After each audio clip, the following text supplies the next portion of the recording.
మామూలుగా ఉద్దానమని ఈ ప్రాంతాన్ని మనమంతా కూడా పిలుస్తూ ఉంటాం. ఉద్దానము అని అంటే దాని అర్థం ఉద్యానవనము అని. అటువంటి ఈ పచ్చటి ప్రాంతంలో ప్రజల మీద ఏదో మహమ్మారి కాటు వేసినట్టుగా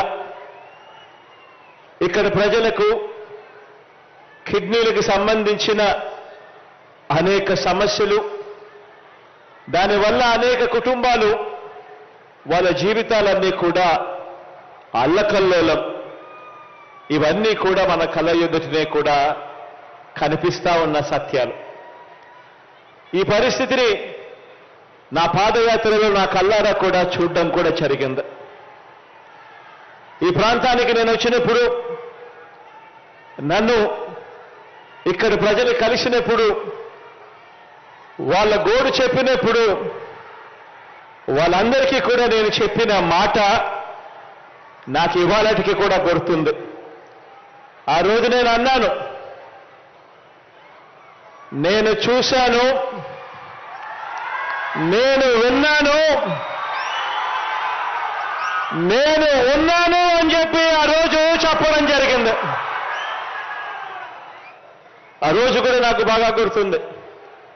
2018లో డిసెంబర్ 30వ తారీఖున ఇదే పలాసలో బహిరంగ సభలో ఇక్కడే మాట ఇవ్వడం జరిగింది. అధికారంలోకి దేవుడి దయతో మీ అందరి చల్లని దేవుళ్లతో మనందరి ప్రభుత్వం ఏర్పడిన తర్వాత ఇక్కడే 200 పడకల kidney research super speciality hospital తీసుకొస్తామని చెప్పడం జరిగింది. కిడ్నీ సమస్యలకు శాశ్వత పరిష్కారం చూపించే దిశగా అడుగులు పడతాయి అని కూడా చెప్పడం జరిగింది.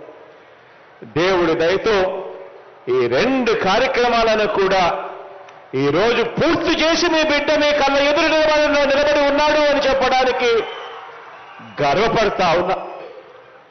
అధికారంలోకి వచ్చిన వెంటనే ఎక్కడా కూడా ఆలస్యం అనేది కూడా జరగకుండా వెంటనే 85 కోట్ల రూపాయలతో పలాసలో రీసెర్చ్ కిడ్నీ సూపర్ స్పెషాలిటీ హాస్పిటల్కి సంబంధించి 200 పడకల సూపర్ స్పెషాలిటీ హాస్పిటల్కి సంబంధించి 2019 సెప్టెంబర్లో వెంటనే కార్యాచరణ రూపొందిస్తూ మంజూరు చేయడం జరిగింది. అంతేకాకుండా కిడ్నీ వ్యాధులకు శాశ్వత పరిష్కారం చూపించే దిశగా గతంలో మనందరికీ కూడా ఈ సమస్యలు ఉన్నాయని తెలిసినా కూడా, ఈ ప్రాంతంలో ఈ పరిస్థితి ఉందని తెలిసినా కూడా గతంలో ఏ పాలకుడు కూడా కనీసం ఊహల్లో కూడా సాహసించడానికి కూడా ఎవరూ కూడా గతంలో జరగని విధంగా మీ బిడ్డ ప్రభుత్వం ఏర్పడిన తర్వాత ఆ చిత్తశుద్ధి చూపించాడు, ఆ ధ్యాస పెట్టాడు. ఈ ఉద్దానం ప్రాంతంలో సురక్షిత మంచినీటి సరఫరా తీసుకొచ్చేందుకు ఏకంగా 700 కోట్ల రూపాయల వ్యయంతో ఏకంగా హిరమండల రిజర్వాయర్ నుంచి పైప్ లైన్లు వేసి ఆ పైప్ లైన్ల ద్వారా ఈరోజు డాక్టర్ వైఎస్ఆర్ సుజలధార పథకాన్ని ఆ రోజు 2020 ఏప్రిల్లో మంజూరు చేశాం. ఈ 2 పథకాలు కూడా ఈరోజు పూర్తి చేసి ఈ జిల్లా ప్రజలకు అంకితం చేస్తూ ఈరోజు మీ బిడ్డ మీ కళ్ళ ఎదురు నిలబడ్డాడు.